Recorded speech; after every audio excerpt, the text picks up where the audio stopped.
From the Missouri School of Journalism, welcome to Global Journalist. I'm Jason McClure. Globalization has brought huge benefits to billions of people, but one of the drawbacks to it has been the acceleration of the disappearance of many indigenous languages around the world, as a few dominant languages, like English, replace them. There are around 6,500 languages spoken around the world today, but by one forecast, that number will fall by half by the end of this century. Here in North America, there are 278 different languages that are classified as vulnerable or endangered by the UN. In some cases, like that of the Menominee people in Wisconsin and northern Michigan, only a handful of people still speak the language fluently. But there is hope for endangered and even silent or extinct languages.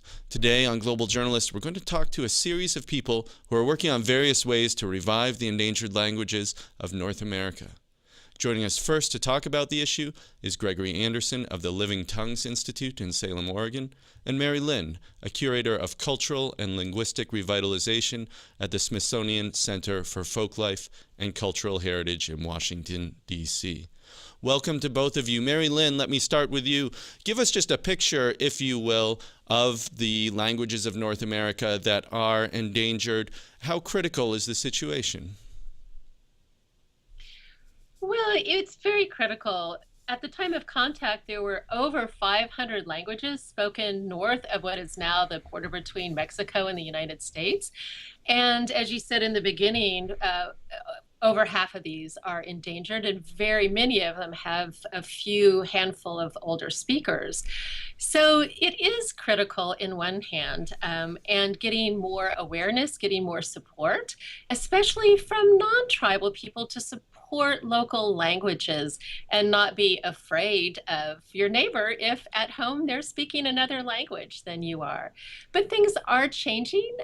I started doing teacher training around 1990 in Oklahoma, and at that time there were very few younger people that were learning their languages or trying to use the languages that they did know.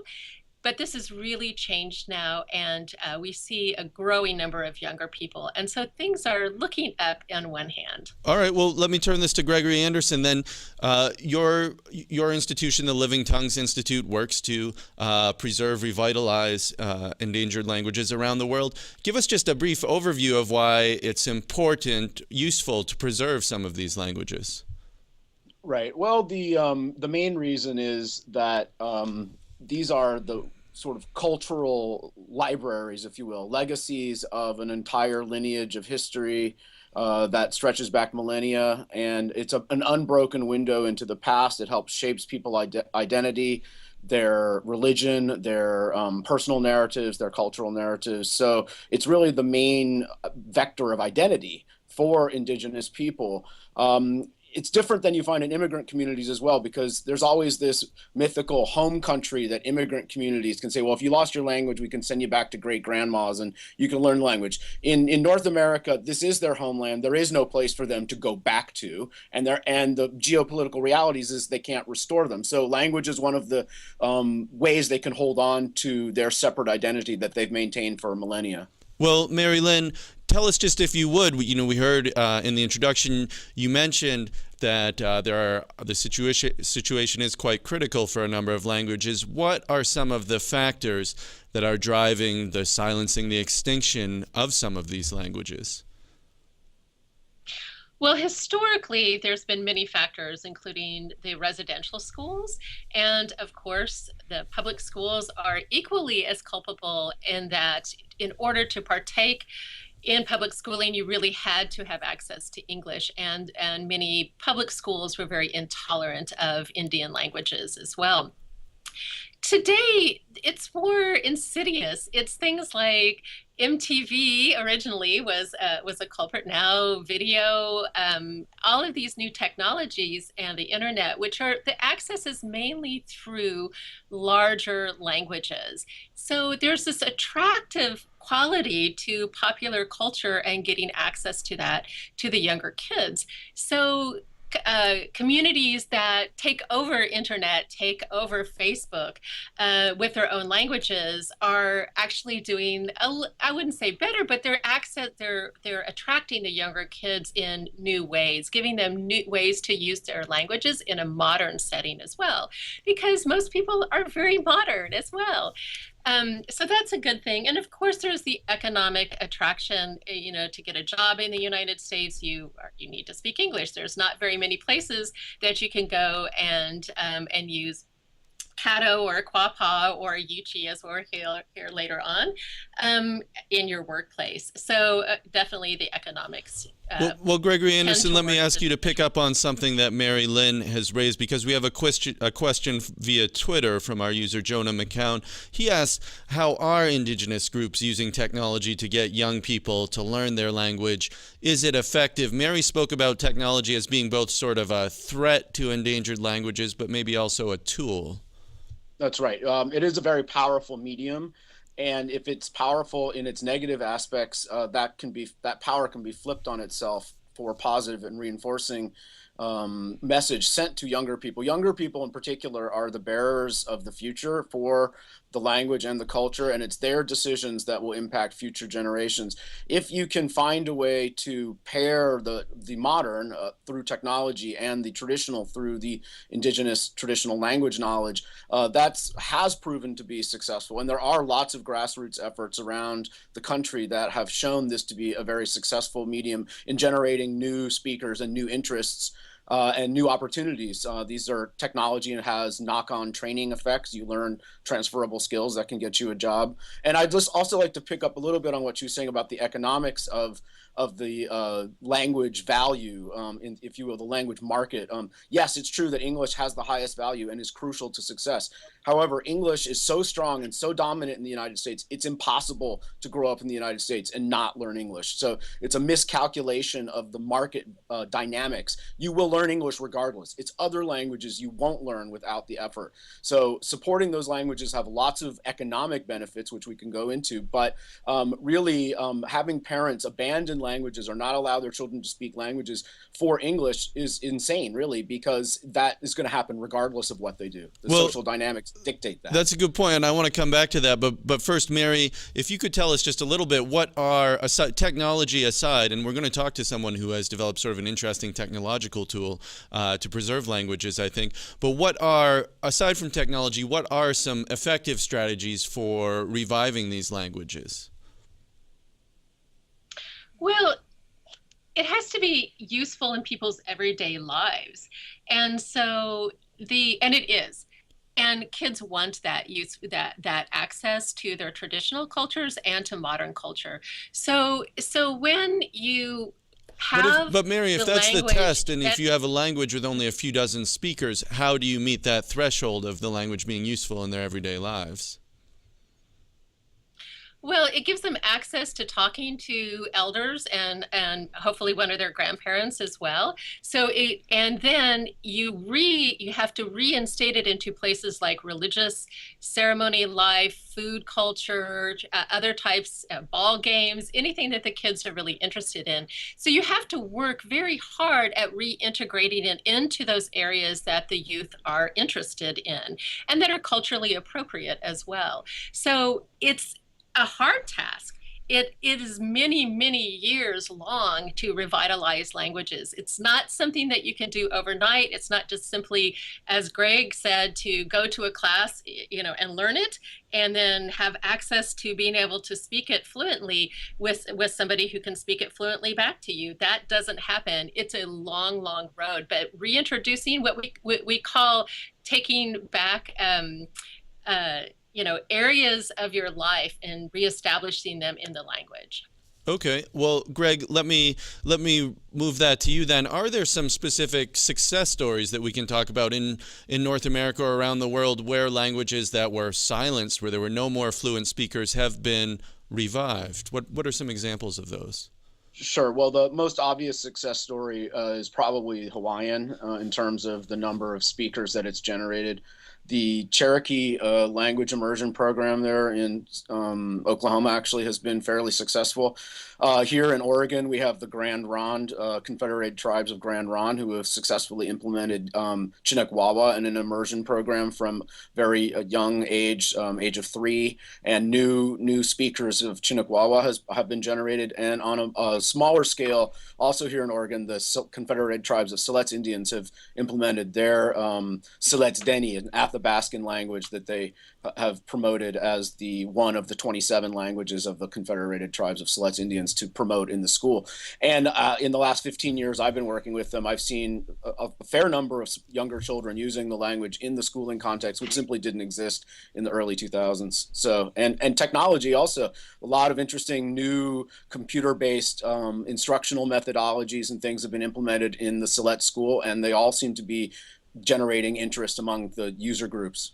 And Mary Lynn, if I could turn this to you then, because we did hear Gregory talking about some of the success stories here, and I was wondering if there's a model for how to make these programs successful, because I think many people can accept that there is real cultural value in the preservation of these languages that are endangered, but sort of as a practical matter, I imagine that in some cases it's difficult to convince parents that they should be spending the time to put their children in intensive language lessons when the language is only spoken by a very limited number of people, a few dozen, a few hundred people. The parents might say, well, why shouldn't my student be doing computer science or Spanish or any other number of different activities? Well, that is one argument that you could speak to more people, but I think for most tribal people, that the argument for your own language is a lot stronger because it does give you access to cultural heritage. So the real question is, in putting a child in an immersion preschool, or then you're taking them out of a known academically accredited schooling program, and that is sometimes hard for parents to do. So the benefits really outweigh any kind of perceived lack of curriculum in immersion schools. It's becoming more documented, but it's still well documented with Hawaiian, Hualapai, and some other international bilingual schools that kids do much better in an immersion school where they are comfortable in the language, it's culturally appropriate. Their test scores go back, they stay in school longer, their test scores go up, they enter colleges better, they are better citizens in their own and in larger community endeavors later on in life. We also have the arguments for bilingual education in general, that cognitive abilities go up in children, creativity abilities go up in children. So there really are good arguments to put your child in a bilingual school and put them in the local bilingual school as well. But there's this overall misconception of what bilingualism means. And there is that kind of fear that Greg got to a little bit earlier, that we're talking about monolingualism, and we're not. Nobody's wanting to go back to another language. Everybody's wanting to add on to English.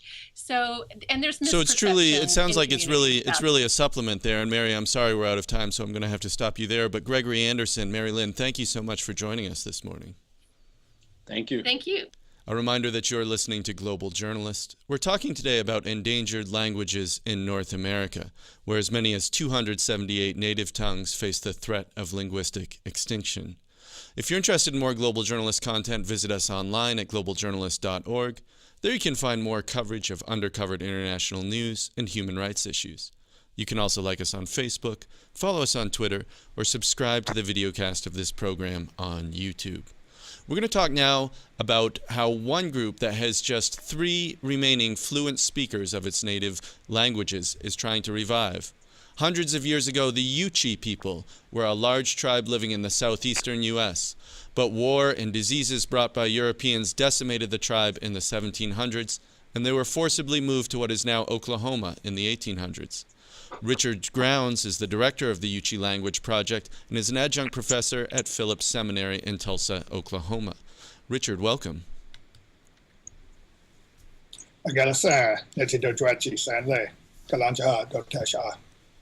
And Richard, thanks very much. So you were responding to us in Yuchi.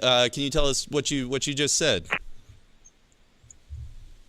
Well, I was just greeting you in our beautiful Yuchi language and saying I appreciated the conversation to this point and the importance of the discussion. Well, thank you so much for joining us. I was hoping that you could tell us a little bit about your family's personal experience. We heard Mary Linn talking some about the history of the U.S. government's efforts to essentially wipe out native languages earlier in the 20th century, at the end of the 19th century, through the use of boarding schools where children were forced to speak English and were told not to speak in their indigenous languages. I understand your grandmother, some family members attended schools like this.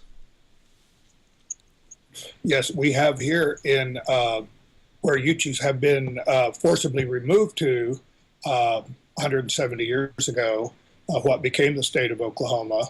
In the town of Sapulpa, my grandmother grew up, like many other Yuchi children at that time, not knowing English. So she was sent to boarding school.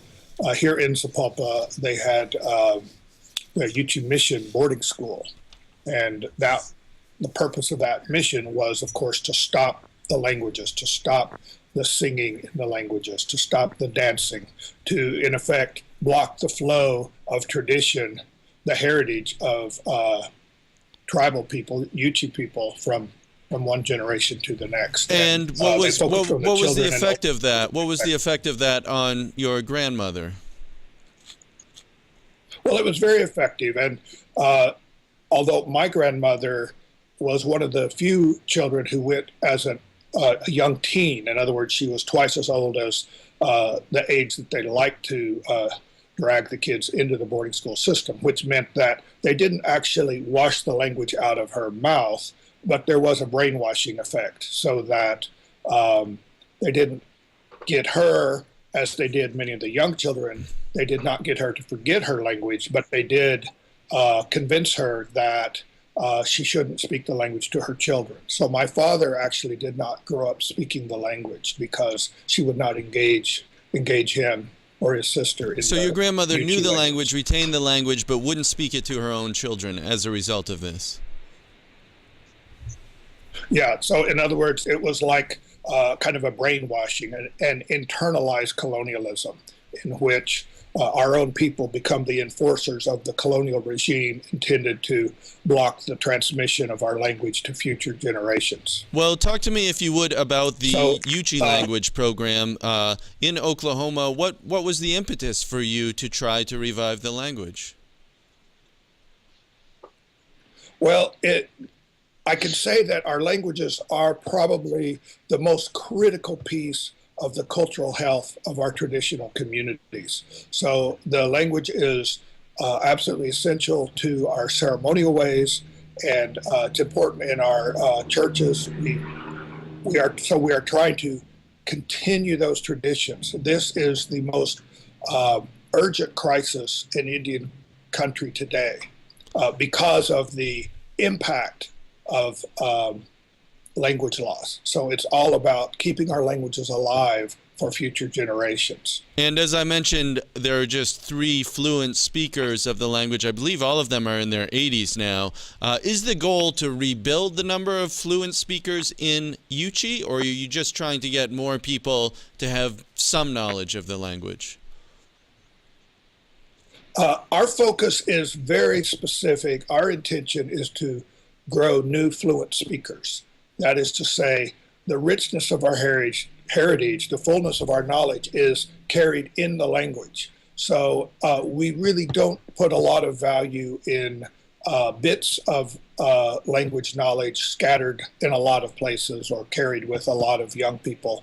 We're really focused on growing new fluent speakers who are able to carry forward the fullness of our language.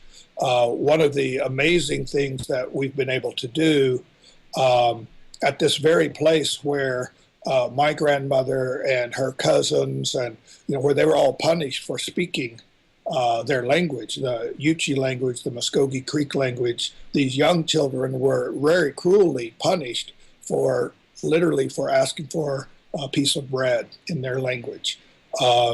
And now we have been able to turn that around. And at that same location where the Yuchi mission stood is now the Sapulpa Public Education System. And there's a auditorium there, and we have the Yuchi Knowledge Bowl every year in that location as a way of showcasing the learning of our young people, our youth, as they begin to pick up the language, and they're able to use the language in that very place where the languages were brutally suppressed over many generations. Well, our time does grow short, Richard, but just briefly, could you talk to me about what are some of the challenges in trying to expand Yuchi now? Do you find that parents are interested in having their children learn it? Are children themselves interested in learning it? In a real sense, there is a interest in the language in the community. At the same time, we are living in the larger waters of American society, in which there's a big push for English only, in which there's a great deal of pushback against any other language that's not English. So we, at the same time, we do take it upon ourselves as a program to help generate the interest in the language, to help push back the kind of internal colonized thinking that our people have been saddled with for some generations now. So we directly try to address that. We want to elevate the prestige of the languages. We want to get, our kids pictures in the paper for, the kind of learning that they're doing, for their abilities and skills that they're developing in the language. Well, Richard Grounds, thank you so much for joining us. Thanks again. As I mentioned earlier, the internet has been a force for spreading English around the world, but it's also become a tool for preserving indigenous languages. Up next, we're going to talk to Kevin Scannell. He's a professor of computer science at St. Louis University. He's also the creator of indigenoustweets.com, a website that tries to help people around the world tweeting in indigenous languages find each other on Twitter. Kevin, welcome to Global Journalist. Good morning. Thank you. Well, tell us, if you would, how did you get interested in trying to sort of catalog people tweeting in indigenous languages? Sure. Well, I came to the work originally as a speaker of an endangered language, a European endangered language, Irish Gaelic, which is my heritage language. I learned as an adult.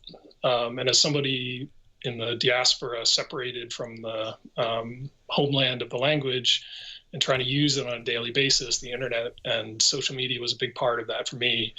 And I was frustrated when I started out trying to use Twitter in the language to even just find other people tweeting in Irish Gaelic. And I'm sorry, tell us just a little bit then about this tool that you created as a result of that. Sure. So in that process, what I did, I'm a computer scientist by training, so I wrote a computer program that started to collect all of the people tweeting in my own language to start, and created the website as sort of a catalog of those people, along with some statistics about how often they tweeted in the language, who had the most followers, and so on, as a sort of menu for who to follow in your language. And then building on that, I started to do it for some other languages as well. And now the site catalogs about 180 indigenous languages and minority languages. And so when you go on the website, if you're looking to find someone tweeting on the language in your own indigenous language, then what do you need to do? What does it help you do? Sure. So on the main page, you can find the name of your language, and you click on that, and then it takes you to a language page, which is simply a list of everybody with their profile picture and some statistics about how often they tweet and so on. If you're like me, I'm mostly interested in following people who tweet primarily in the language. So you can look at who tweets, say, 95% of the time in the language versus somebody who might tweet bilingually, and then based on that, decide who you want to follow. Tell us, what are some of the challenges to tweeting in an indigenous language? Is it? I imagine that much of the internet is built around English or a few larger languages. What are some of the specific difficulties to this? Well, there are a few, and it really varies from language to language. For my own language, things are pretty easy to do, but for many others, there are obstacles to even being able to type your language on a keyboard. Maybe you have a keyboard on the computer, but you can't type your language on a mobile device, for example. And then many times even if you are able to input your language correctly, it may not display the way it's supposed to because of fonts that are missing and so on. And this is because some languages use entirely different alphabets, or alphabets that have some different characters or letters than the Latin alphabet or other common alphabets. Precisely. And so what sorts of feedback have you had from users about this? I've had good feedback in terms of the ability for people to use the site and use it as a way to build community on social media in the language. One of the sort of unexpected things was that there was sort of a competitive aspect to the website. So it displays people in terms of, it ranks them essentially in terms of who has the most tweets in a given language. And it was sort of an unexpected aspect that people would be competitive and try and be the number one tweeter in language X or language Y. Okay. And so in general then, based on your experience, how useful do you think technology, in particular Twitter, social media, is in endangering saving languages? It's one piece. I'm a computer scientist, and this is the part of language revitalization that I have the skills to actually work on. But it's really only one piece of a much bigger puzzle. Greg spoke earlier about the importance of trying to reach young people, especially. And if young people are on social media, it's incredibly important to make that environment friendly for them to use their language. But again, it's just one piece in a much bigger puzzle. And if I could get you to look in your crystal ball for a moment and talk to us about the future, how do you see that the evolution of indigenous languages and technology will change over the next 5 years, 10 years? Well, there are a couple big obstacles. One is that most of social media is written language. So Facebook and Twitter are primarily written media. And in fact, the majority of those 6,500 languages you mentioned in the world are not written languages at all. They're never really written by their communities.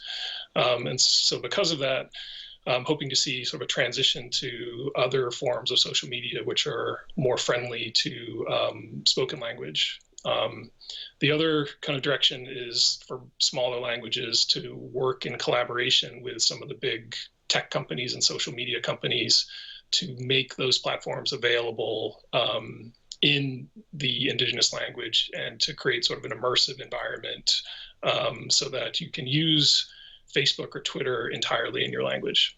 So it sounds like generally then you're optimistic that technology will be an aid to endangered languages and not sort of a hindrance then. I do believe that. It overcomes a lot of obstacles, especially the geographic obstacles that many communities face where they're scattered away from their sort of home community. Well, great. Well, Kevin Scannell, thanks so much for joining us. Thank you. That's going to have to do it for this edition of Global Journalist, a production of the Missouri School of Journalism and KBIA. Our assistant producers this week are Wei Meng Bao, Fallon Page, Sophia Satter, and Hannah Sandfeld. Our supervising producer is Jinhong Chen, and our visuals editor is Alyssa Blau. Pat Akers is our audio engineer, and Travis McMillan is our studio director. For all of us at Global Journalist, I'm Jason McClure. Thanks for tuning in.